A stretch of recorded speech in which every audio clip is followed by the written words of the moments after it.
Seniors వార్తలకు స్వాగతం. నా పేరు జగన్నాథ్. తెలంగాణ బీసీ సంక్షేమ సంఘం ఏర్పడి నేటికి 50 సంవత్సరాలు పూర్తి చేసుకున్న సందర్భంగా ఆదివారం హైదరాబాద్ హోటల్ అభినందన్ గ్రాండ్ లో రాష్ట్ర వర్కింగ్ ప్రెసిడెంట్ నీల వెంకటేష్ అధ్యక్షతన బీసీ సంక్షేమ సంఘం రాష్ట్ర విస్తృత స్థాయి సమావేశం నిర్వహించారు.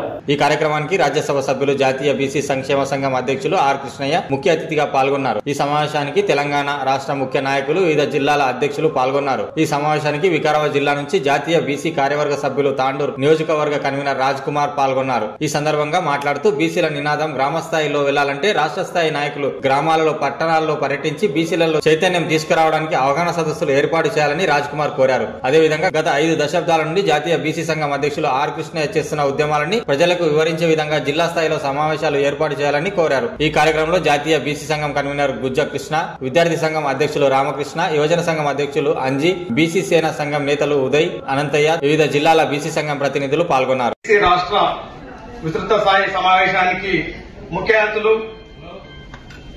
బీసీ సంఘం జాతీయ అధ్యక్షులు టైగర్ ఆర్ కృష్ణ గారికి, సభాధ్యక్షులు నీల వెంకటేష్ గారికి, గుజ్జ కృష్ణ గారికి, ఇక్కడ వేదిక పైన ఉన్న గౌరవ పెద్దలందరికీ వందనాలు తెలియజేసుకుంటూ, అలాగే వివిధ ప్రాంతాల నుంచి వచ్చినటువంటి ముఖ్య నాయకులకు, మహిళా నాయకులకు అందరికీ కూడా వందనాలు తెలియజేసుకుంటూ, ముఖ్యంగా గత 50 సంవత్సరాలు పురస్కరించుకొని గోల్డెన్ జూబ్లీ సెలబ్రేషన్ చేసుకుంటున్నటువంటి బీసీ బంధువులకందరికీ కూడా శుభాకాంక్షలు తెలియజేసుకుంటూ, మరి ఈ రోజు తెలంగాణ రాష్ట్రంలోనే కాదు, యావత్ ప్రపంచంలో, భారతదేశంలోనే మరి ఆర్ కృష్ణ తెలియని వ్యక్తి ఎవరూ లేరు.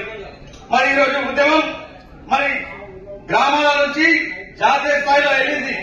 మరి ఆర్ కృష్ణ గారు నేను చాలా చిన్న ఉన్నప్పటి నుంచి స్కూల్ చదువుతున్నప్పటి రోజు నుంచి చూస్తున్నాను.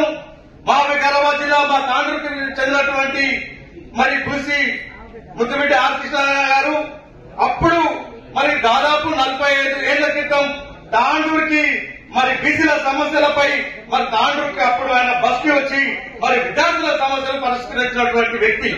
మరి ఈరోజు రాష్ట్రంలో చూస్తుంటే మరి తెలంగాణ రాష్ట్రంలో మరి ఎంతో మంది ముఖ్య నాయకులు వేదికపై ఉన్నప్పటికీ అందరూ కూడా ఆర్ కృష్ణ వెంబడే మరి ఇక్కడ చుట్టుముట్టే ఉంటున్నారు. కానీ ఏ నాయకుడు కూడా మరి గ్రామీణ ప్రాంతాలలో కానీ మరి పట్టణ ప్రాంతాల్లో కానీ వచ్చి బీసీల ఉద్యమం కోసం కృషి చేసినటువంటి దాఖలు కనపడలేదు.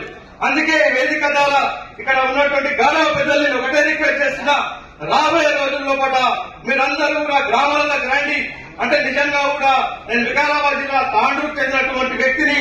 తాండూరు బీసీ వాదం, బీసీ నినాదం ఎంత బలంగా ఉందా అంటే ఏ పార్టీ తీసుకున్నా, కాంగ్రెస్, టీఆర్ఎస్ పార్టీ ఏ పార్టీ తీసుకున్నా వాళ్ళు ఎలక్షన్ రావాలంటే నా దగ్గరికి వచ్చి నా మద్దతు తీసుకొని ఆర్ కృష్ణను కలపండి, ఒక్కసారి ఆర్ కృష్ణ దగ్గరికి వెళ్లి మమ్మల్ని ఆశీర్వాదించండి అని చెప్పడం జరిగింది. అదేవిధంగా మరి మొన్న ఎలక్షన్ ఉన్న వాళ్ళ ప్రతి వ్యక్తి కూడా మరి ఎలక్షన్ లో ఉన్న క్యాండిడేట్ అంతా కూడా ఆర్ కృష్ణ దగ్గరికి వచ్చి ఆయన ఆశీర్వాదం తీసుకొని ఎలక్షన్ అన్న ఉంటారు. అంటే రాబోయే రోజుల్లో ఖచ్చితంగా తాండూరులో బీసీలో జెండా ఎగరేస్తామని చెప్పేసి ఈ సభాముఖంగా తెలియజేసుకుంటూ, మరి మీరందరూ కూడా ఇక్కడ ఉన్నటువంటి ముఖ్య నాయకులందరూ కూడా రాబోయే రోజుల్లో పాటు ఏదైతే కార్యక్రమాన్ని రాష్ట్ర స్థాయి హైదరాబాద్లోనే కాకుండా మా తాండూరు, వికారాబాద్ జిల్లా ప్రాంతాలలో కూడా ఇట్లాంటి కార్యక్రమాలు మీరు వచ్చి నిర్వహించాలని చెప్పేసి దానికి మా పూర్తి సహకారాలను అందిస్తామని చెప్పి తెలియజేసుకుంటూ, నాకు అవకాశం ఇచ్చిన గౌరవ పెద్దలకి అందరికీ కూడా వందనాలు తెలియజేసుకుంటూ, జై బీసీ, జై ఆర్ కృష్ణ. మన బీసీ యువజన సంఘం రాష్ట్ర అధ్యక్షులు దేశంలో ఆ విధంగా మీరందరూ పెద్ద ఎత్తున ఉద్యమాలు చేయడానికి సిద్ధపడాలని మనం చేస్తూ లాస్ట్ టీకా మాట్లాడితే ఇప్పుడు నేటి వార్తలు ఇంతటితో సమాప్తం. తిరిగి వచ్చే మళ్ళీ కలుద్దాం. అంతవరకు సెలవు. నమస్కారం.